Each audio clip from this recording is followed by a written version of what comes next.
Okay, guys, today we're going to talk about the 30 Series Comet clone CVT system as it relates to Predator 212 and a track sled.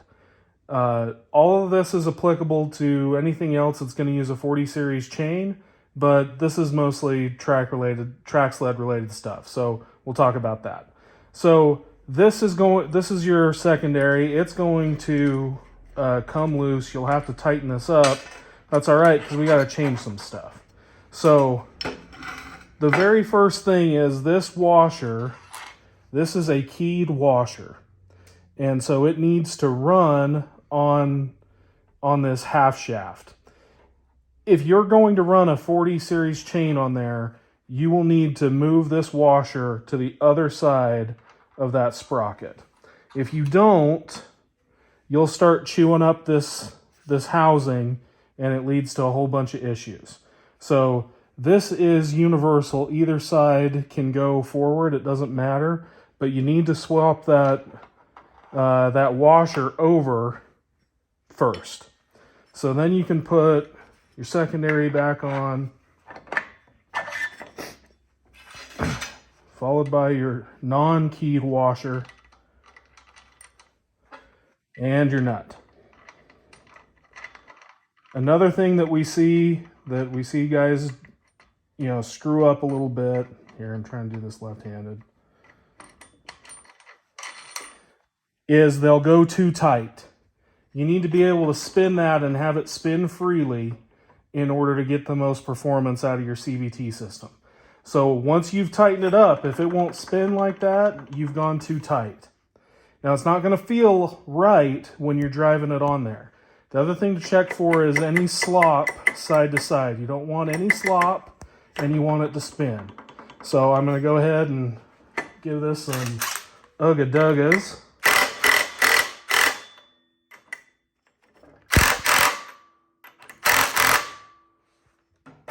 Try it there. Okay, so I've still got some side-to-side slop. Still got some. Getting closer. Ooh. There we go. Still got some spin. You can see we're in the nylon. That's all you want to do. You want it to spin nice like that. No side-to-side movement. Now we're done there for a minute. The next thing is to put on your belt. So each belt has a flat side and a concave side. Yeah, it's concave. So you'll go ahead and put that on there. Well, let me get this backer on. So this washer goes up against your motor. Then the spacer.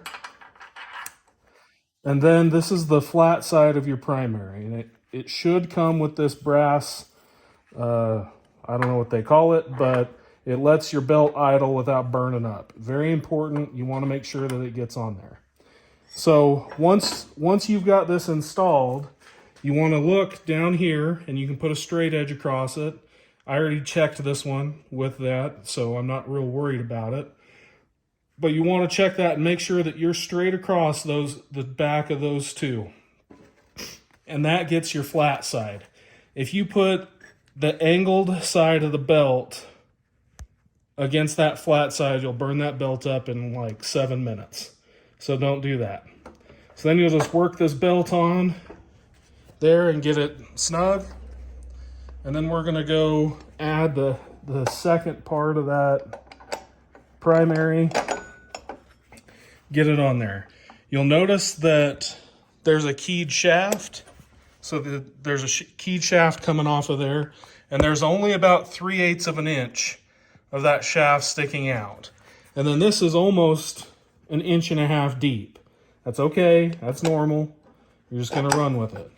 It's keyed, and then it has flats right here. Should be able to see those. And those flats are what keep the housing together. So you got to make sure those are lined up. And then this lines up with the key and keeps everything in there.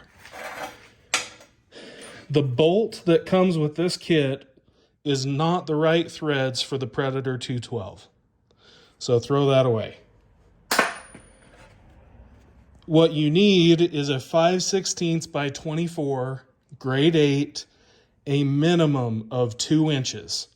If you can get a 2.5, get a 2.5 or a 2 1/4, but you need at least a 2-inch.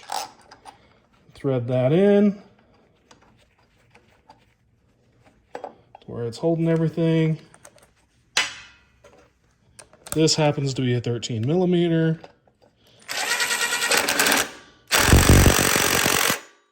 Give it the ugga-duggas, and you're good there. So once you're to this point, you've pretty much got the CVT set up on these. But if you use the wrong bolt, if you run a 40 series chain and you don't swap that, you're going to have trouble. If you put your belt on the wrong direction, you're going to have trouble. And if you tighten this nut on the half shaft too much, you're going to have trouble. So there's four areas that you're going to have trouble if you don't do it. And then make sure you've got everything lined up so that you don't have a whole lot of slop there. You can see I've got less than a 1/16 of an inch there, and that's fine because that brass bushing down there is going to let this belt sit there and idle without rubbing on either side of your primary. So that alignment's key there. So I guess there's 5 things. Okay, that's it.